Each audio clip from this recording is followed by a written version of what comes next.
I was about 10. I mean, say I can remember the match day was build up to the match. You know, I was at home, you know, as a kid, you know, getting excited, you know, going to your first match. You know, it was against Cambridge, you know, and we won that game. But all the excitement, all the build up of getting to the ground, coming in, the excitement of the crowd, you know, a lot of buzz and sounds and all that sort of thing, all different to what you used to, you know, and just so exciting. It was March 2016. I came along to see Luke Young, and that was the match against Eastleigh. He came on as a sub. You know, I first came to Torquay, you know, when my niece met Luke. You know, and I remember being in the Gull's Nest, and it was a family atmosphere up there. You know, I used to look forward to coming. And it was 2nd December, I think, 2017, and I knew the pitch was round the corner from where I moved to. I thought I'll just attend the game, and well, I was just hooked from that first game, to be honest. My first match at Plainmoor, I came up as kids in the community after the club did training sessions with my primary school.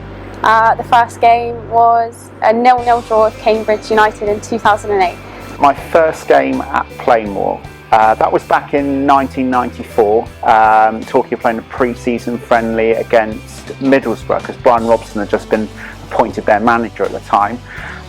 Torquay lost 2-0, but I really enjoyed it, and I came back to watch them beat Rochdale 4-1 a few months later. It was the atmosphere, it was the excitement of being around people that were cheering and loud and singing and all that little bits of excitement, you know, when you're sat at home and you don't get, you know.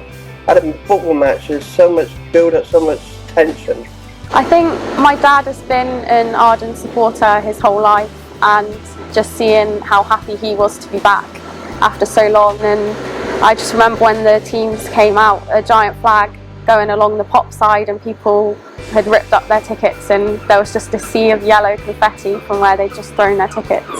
Walked out, heard the noise, all the singing, and the players were just in front of you. It was just like a different experience. It was the proper, you call it grassroots, but it wasn't. It was just a really enjoyable experience again, rather than being up in the stands and sort of away from it all. Things I remember most was the crowd cheering and the players and all that, and how close you were to it, and how different it was to watching football on TV. I also remember the snaps and all of that, and just being around my friends. It was just a really good time. I remember, you know, it was a good atmosphere. You found yourself chanting along with the rest of the fans. You know, I really enjoyed the day. It really is a passion for life. I mean, yeah, I do celebrate a bit too much on that day, but, you know, that's a different story. One thing I was impressed with the quality of football at the time, even though we weren't having a great time. It was, you know, I really enjoyed the way they played and everything, and the quality, you know, just the whole thing, being everybody immersive in it was good, yeah. I think when I first came, I was just amazed at how close you actually are, and it was just so exciting.